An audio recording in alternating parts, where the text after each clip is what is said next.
சிரிக்கவும் சிரிக்கவும் கூடிய பீர்பால் கதைகள் வரிசை. இன்னைக்கு என்ன கதை பார்ப்போம்.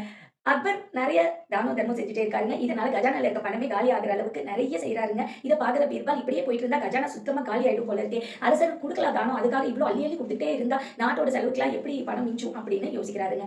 இத அக்பரோட குணத்த மாத்தணும். தேவையானவங்களுக்கு மட்டும் குடுக்கணும். அதுவும் அளவா குடுக்கணும். அப்பதான் நாட்டுக்கு தேவையான பணம் மிஞ்சும் அப்படின்னு யோசிக்கிறாருங்க.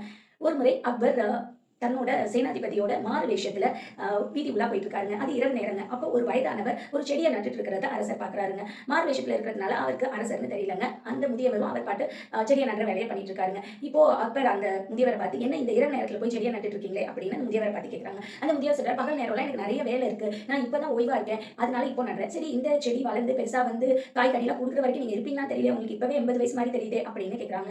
"அது யாருக்காச்சும் பிரயோஜனமா இருந்தா சரிதான். எனக்கே பிரயோஜனப்படணும்லாம் அவசியம் இல்ல" அப்படின்னு சொல்லிட்டு அந்த 80 வயது தக்க முதியவரும் தன்னோட வேலைய செஞ்சுட்டே இருக்காருங்க. இத பார்க்குற அரசருக்கு ரொம்ப மகிழ்ச்சி ஆயிடுதுங்க. "நீ இவ்வளவு ரொம்ப நியாயமானவனா இருக்க. ரொம்ப மக்களுக்கு நல்லது செய்யணும். உனக்கு அடுத்த தலைமுறையும் நல்லா வாழணும் அப்படிங்கிற நல்ல எண்ணத்தோட இருக்க. இந்தா உனக்கு 1000 பொற்காசு" அப்படின்னு எடுத்து அரசரும் அந்த முதியவர்கிட்ட பரிசா குடுக்குறாருங்க. அந்த முதியவர், "எதுக்கு இதெல்லாம்?" அப்படின்னு கேட்குறாருங்க. "நீ செய்ற இந்த செயலுக்கு தான் உனக்கு அப்படி பரிசா தரேன்" அப்படின்னு சொல்றாருங்க.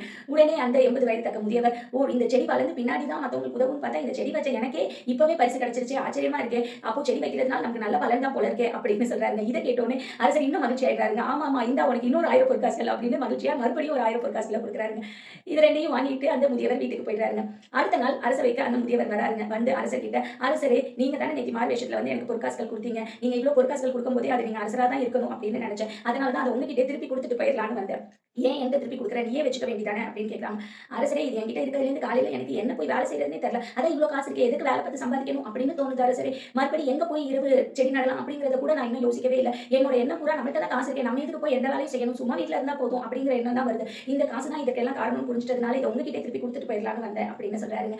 அந்த வயதானவரோட நேர்மைய பார்த்து அரசர் ஆச்சரியப்படுறாருங்க. கொஞ்ச நேரத்துல அந்த வயதானவர் தன்னோட வேஷத்த கலச்சு தான் தான் பீர்பால் அப்படிங்கிறத அக்பருக்கு காட்டுறாருங்க. இத பார்க்குற அக்பர், "என்ன பீர்பால் இப்படி செஞ்சிருக்க? நீ தான் இந்த மாறு வேஷத்துல இருந்தியா?" அப்படின்னு. "ஆமாம் அரசரே. நீங்க இப்படி பொற்காசுகளா எடுத்து எடுத்து தானமா குடுத்துட்டு இருந்தீங்கன்னா, கஜானால எங்க பணம் இருக்கும்? அதான் உங்களுக்கு திருப்பி குடுத்துட்டு போக வந்தேன்" அப்படின்னு சொல்றாருங்க. "உன்னோட நேர்மைய பாராட்டுறேன். நீயே வச்சுக்கோ பீர்பால்" அப்படின்னு சொல்றாங்க. "வேணாம் அரசரே. இது கஜானாக்கு சொந்தமான பணம். அங்க தான் போய் சேரணும். அங்கேயே வச்சுருங்க" அப்படின்னு சொல்லிடுறாருங்க. கதையோட நீதிங்க. தானம் தர்மம் செய்யலாங்க. ஆனா தனக்கு மிஞ்சினது தாங்க தானமும் தர்மமும் செய்யணும். எல்லாத்தையும் எடுத்து குடுத்துட்டா நமக்குன்னு வேணும் இல்லங்க. இந்த மாதிரி சுவாரஸ்யமான நீதி கதைகள் கேட்கணுமாங்க, அப்போ தெய்ஸ்மணி அப்படிங்கிற இந்த யூடியூப் சேனல சப்ஸ்கிரைப் பண்ணிட்டு போங்கங்க. நன்றி, வணக்கம்.